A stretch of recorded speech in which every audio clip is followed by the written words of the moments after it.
Hey everyone, and welcome to This Explainer. Today we're basically putting on our medical detective hats. We're going to neutrally and scientifically unpack a highly discussed set of medical documents, the autopsy and toxicology reports from the events of May 25th, 2020, involving George Floyd. Just to be clear up front, our goal here isn't to debate legal or political arguments. We just want to break down the complex medical data and understand exactly what the science is telling us. To really get a grip on the medical data, we first have to look at the physical timeline of the day's events. At roughly 8 p.m., a purchase was made at Cup Foods with what was suspected to be a counterfeit $20 bill. The police were called and arrived shortly after. Now, this encounter eventually culminated in a physical restraint lasting exactly 8 minutes and 46 seconds. Following that, an ambulance arrived, and at around 9 p.m., a blood sample was drawn right around the time he arrived at the emergency room, where he was pronounced dead about an hour later. So, what did the autopsy actually say? The primary finding from the Hennepin County autopsy report listed the cause of death as cardiopulmonary arrest, complicating law enforcement subdual, restraint, and neck compression. It's important to note the medical examiner explicitly ruled this a homicide. And in medical terms, that simply means death at the hands of another person. Now, we really need to unpack a crucial medical distinction here because it's incredibly important. The autopsy specifically states cardiopulmonary arrest. That literally means the entire system of the heart and lungs just stopped functioning. That is not the same thing as a myocardial infarction, which is the official medical term for a heart attack. A heart attack specifically means that heart muscle tissue has actively died because its blood and oxygen supply was completely blocked. You might be wondering about his underlying heart health, right? Because the autopsy did find severe atherosclerosis. That means the arteries supplying blood to his heart were narrowed by anywhere from 75 to 90%. That is definitely categorized as severe. But here's the kicker. The medical examiner didn't find any dead heart tissue. So despite that really severe narrowing, the physical evidence proves he did not actually die from a heart attack. Okay, the report also notes that George Floyd tested positive for COVID-19, both post-mortem and weeks prior back in April. However, he was completely asymptomatic. While we all know COVID-19 can cause some truly severe respiratory issues, he showed absolutely no signs of being sick with the virus at the time. Because he was completely asymptomatic, we can clinically rule out the virus as the cause of his cardiopulmonary arrest. All right, with those natural causes ruled out, we have to look closely at the toxicology report, which was drawn 30 minutes before death. The report lists 9 different compounds, but we can simplify this pretty quickly. You see, our bodies break things down into metabolites, so those 9 compounds actually distill down to just 5 unique active drugs. We can easily eliminate the everyday stuff: caffeine from coffee, codeine, which is just a breakdown product of nicotine, and THC from marijuana. That leaves us with 2 primary major substances to investigate: fentanyl and methamphetamine. First up is fentanyl. This is a laboratory-made synthetic opioid. It interacts with the exact same structures in your body as morphine, but it's 50 to 100 times more potent. That means you need a significantly smaller dose to get the exact same effect. As a sedative, or a downer, a high enough dose of an opioid will shut down the parts of your brain that control your breathing rate, causing what we call respiratory depression. Then there's the methamphetamine, which is a stimulant, or an upper. You've probably heard of a speedball, which traditionally mixes a generic stimulant like cocaine with a sedative like heroin. But what we're looking at in this case is often referred to in the streets as a goofball, specifically mixing methamphetamine and fentanyl. What's so dangerous here is that these 2 drugs can actually negate some of the physical effects of each other since they're opposites, but behind the scenes, they drastically elevate each other's underlying toxicity. Now, this right here is the absolute focal point of the entire toxicology debate: 11 nanograms per milliliter. That's the specific level of fentanyl found in the blood. Standing on its own, some might argue this level is potentially lethal.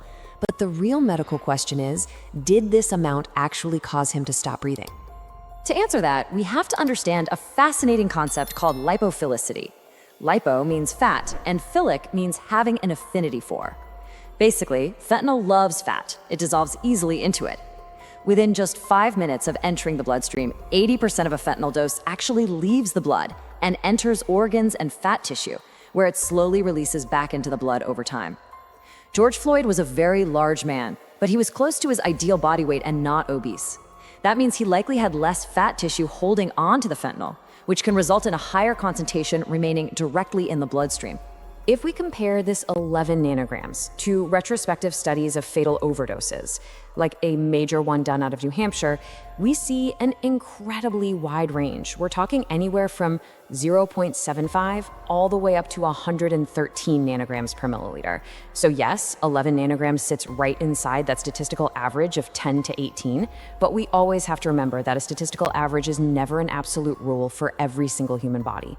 And here's why looking backward at data is really tricky.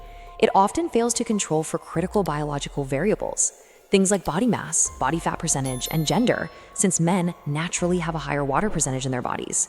It also doesn't always account for age or kidney function. And crucially, it often ignores liver health, which is the exact organ responsible for breaking down fentanyl. Plus, the time the dose was taken versus the time the blood was drawn completely shifts how we interpret that concentration. All of this brings us to a massive core medical principle. In medicine, you have to look at the patient after you read a lab number. You simply cannot look at 11 nanograms per milliliter in a total vacuum. You have to step back and observe the physical reality of the event as it actually unfolded. Think about what a typical fatal opioid overdose looks like.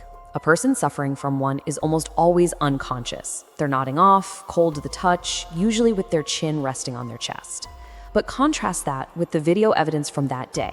We see a man who was responsive, able to follow commands, oriented, standing up, and actively pleading. Based on his actual physiological reality, he was not in the midst of a respiratory shutdown from fentanyl alone prior to the restraint. And the ultimate biological clue to back that up? A substance called norfentanyl.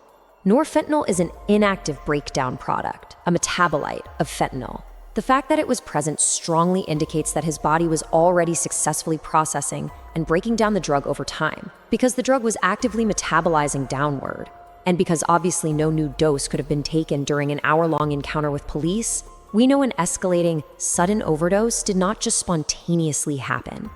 Now, we do need to address a secondary theory regarding fentanyl, something known as wooden chest syndrome.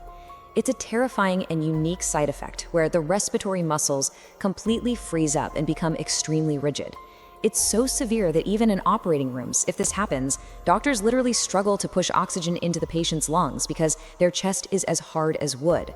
Biologically, here's how that's supposed to work. Fentanyl works by stopping the nerve synapse from clearing out communication chemicals. At the exact same time, methamphetamine forces the release of a chemical called norepinephrine. So the meth is constantly sending a signal to tense the muscles, and the fentanyl prevents that signal from ever turning off. This continuously stimulates the nerve, causing the respiratory muscles to rigidly lock up and cause suffocation. So could this have happened here? The science says no, and we go right back to that norfentanyl. You see, wooden chest syndrome happens so incredibly fast after a dose is taken that the body literally does not have the time to break the fentanyl down. The very fact that norfentanyl was present in the blood proves this rapid, rigid syndrome physically could not have occurred. Okay, let's put all this detective work together. We have a patient who was responsive and oriented. The fentanyl in his system was actively metabolizing downward, not increasing. There's chemical proof that wooden chest syndrome did not occur. Therefore, the drugs alone did not cause the cardiopulmonary arrest. The arrest happened when an individual who was already in a highly stressed state with a massively increased need for oxygen was placed into a compromised physical restraint. Which leaves us with one final, really important question for this explainer. What happens when we ignore clinical context and only look at lab numbers? Look, science and medicine don't just happen on a piece of paper. They happen inside the living human body. When we strip scientific data away from its physical, real-world context, we risk missing the complete picture. I highly encourage you to always critically analyze complex medical data by looking beyond the numbers alone. Thank you so much for joining me to explore the science behind this report. Keep asking questions and keep learning.